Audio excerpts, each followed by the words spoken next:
Hello, everybody. This is Giancarlo Aulino, and I am happy to be joined by my guest today. He's a TSN MMA analyst and host of Enjoy The Hostilities podcast, Robin Black. Welcome to Be On The Game, Robin. Hey, brother. Thanks for having me, man. How you doing today?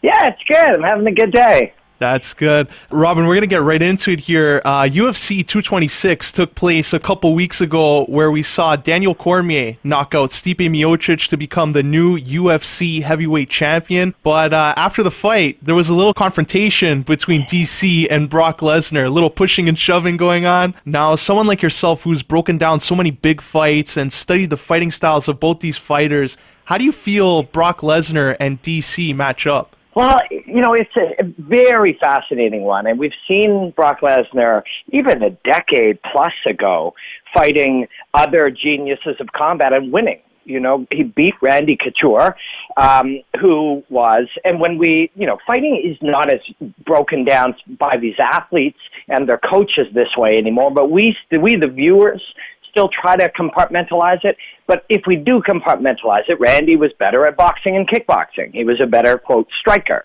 than Brock Lesnar. Yet Brock landed the big punch that put him down and won him the fight. So Brock has been able to beat geniuses of combat before, and Daniel Cormier is one of those. You know, he is big, powerful, barely human in his attributes, and he was one of the great wrestlers in the world, and he became a great wrestler by combining skills with physical attributes, and that none of that changes. You know, that's the case when he faces anybody, including Cormier. The difference is that Cormier, although much smaller and not as physically impressive, Cormier is equal to him in those tactical wrestling skills. So, you know, it is a fair, interesting, and really compelling matchup. Hard to pick a winner. As viewers, we often, you know, and as casual consumers, we often try to say, well, this guy's better at this, so that means this. But fighting isn't really like that. It really isn't, you know, and so this is a fair, reasonable, and cool and compelling fight. Yeah, and based on the popularity of both these fighters, it will most likely be a main event of a pay-per-view card. For sure. For those that may be unfamiliar with the business side of the UFC, how does this fight impact the UFC as well as both DC and Brock Lesnar financially? So there's a ton of things that we all, whoever we are, whether we play football or we're surgeons or we drive a vehicle for a living, whatever we do, there's a lot of things that matter. Money is a big one, of course.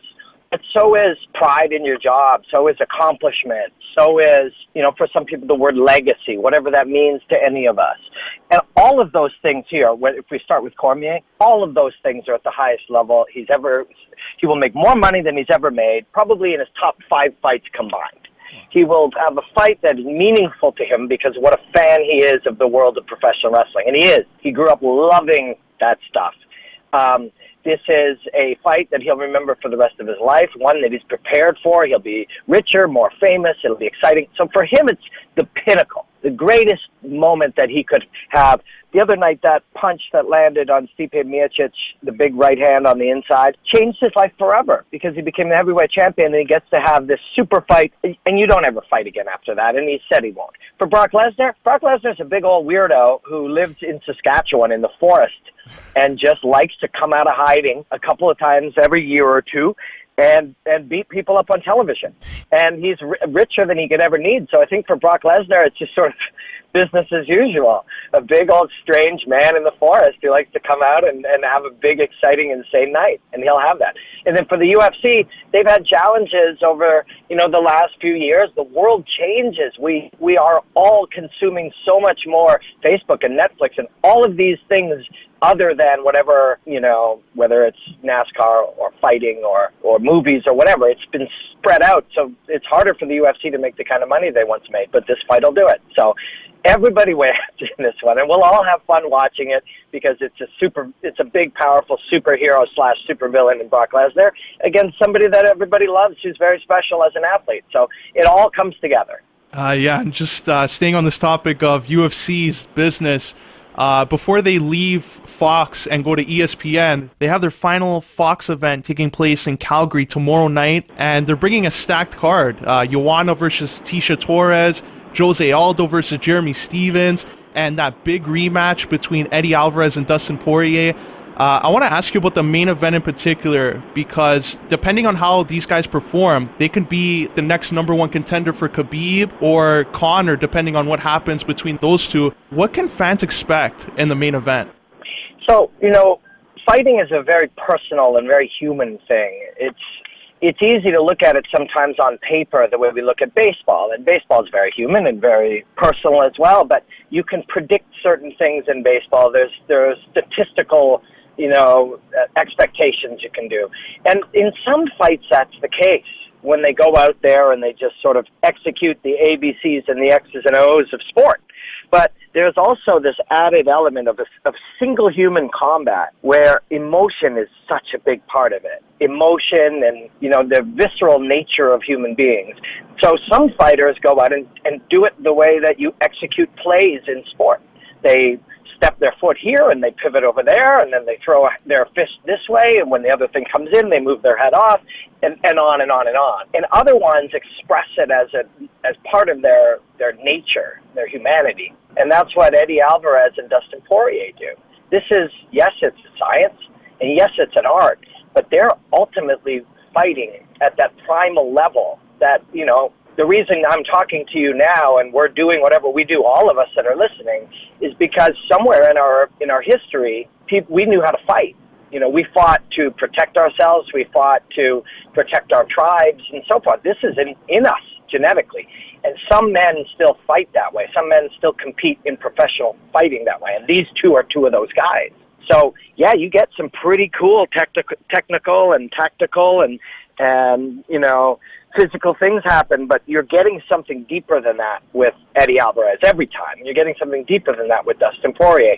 They just scrap or gut it out or push each other to the limits or whatever cliches we want to use. And so we, the viewers, experience that differently. It's actually been studied. There's something called the vagus nerve, VAGUS, and it's stimulated when we watch this type of fighting and suffering. And so we actually, when we watch fights like this, we experience it different than most sporting events or most combat. For those just joining us on Vibe 105, this is Giancarlo Aulino of Beyond the Game speaking with TSN MMA analyst Robin Black. Robin, we're going to shift gears a little bit and talk about the other big MMA promotion in town, Bellator MMA, who recently announced that they'll be having a welterweight Grand Prix tournament where they'll showcase some of their big names like Bellator Welterweight champ Roy McDonald, Douglas Lima, Paul Daly, Michael Venom Page. What are your thoughts on like a tournament style, Grand Prix style that Bellator is doing, and who do you believe has the best shot at coming out the welterweight Grand Prix winner?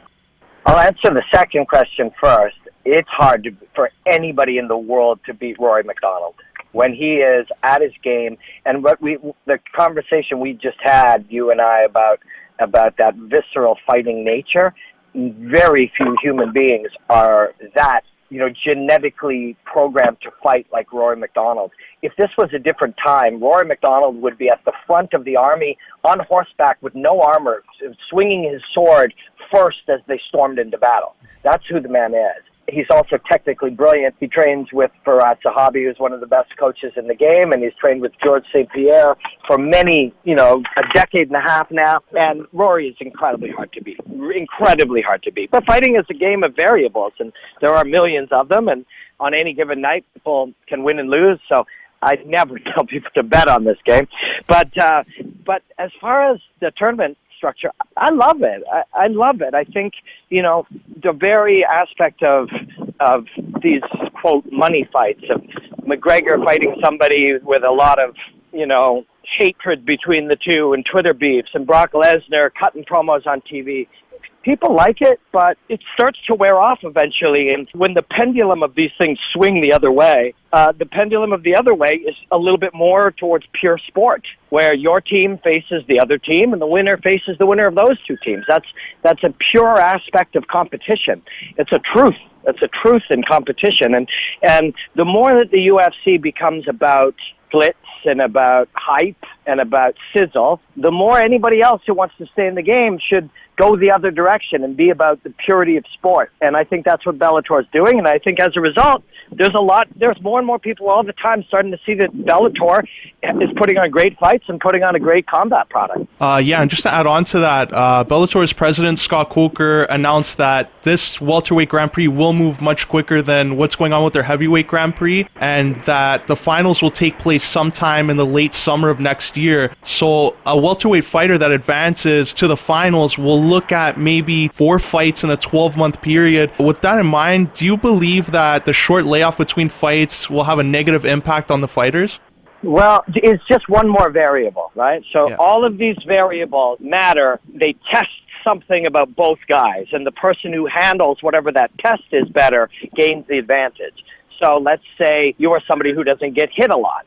Well, if that plays true in some of your fights when you're fighting often, and bear in mind, in the early days, tournaments took place in one night. There would be fighters fighting 2, 3, and 4 times in a night to win a tournament. So human beings are capable of this, but the variables become who gets injured more in training, who can handle, who has a smarter route of developing skills, who cuts more weight. All of these variables come into play, and the person who handles it better will gain advantages. For a lot of those things, Rory McDonald, again, has a lot of advantages, the science of his training. But Michael Page does not get hit much. And when he wins fights, he wins them rarely getting hits and turning guys' lights off. If he wins a couple of fights like that, of course that plays to his advantage if the next guy he's facing fought an incredibly, incredibly tough fight. So, it just adds extra variables. The fighting is about small victories. Sometimes you get a head kick and knock the guy out, and that's a big victory. But how that was achieved was many, many small victories, small improvements in the gym, small victories in your ability to manage your weight in such a way to create high performance, small improvements in how you handle your nutrition.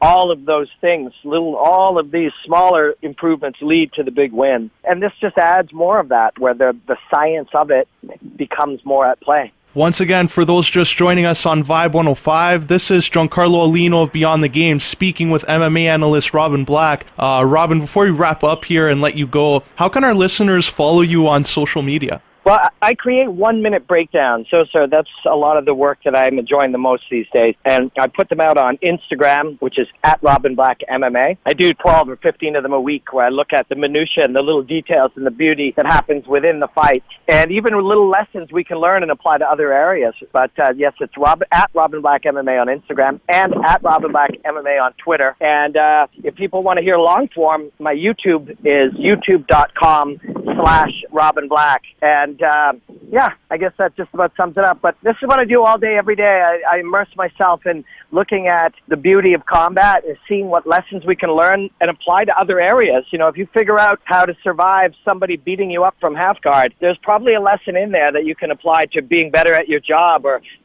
being a better friend, and that's what I love to do. And so I hope people enjoy it. Yeah, a lot of them. I highly recommend that you follow Robin Black, especially for those 1-minute breakdowns of fights.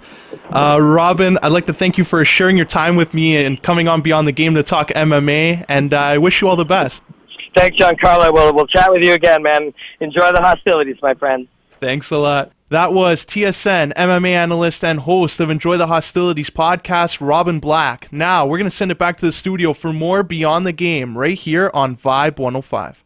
Hey, friends, this is Robin Black, and you're listening to Beyond the Game. I never thought I would fight him, but Brock Lesnar, get your ass in here!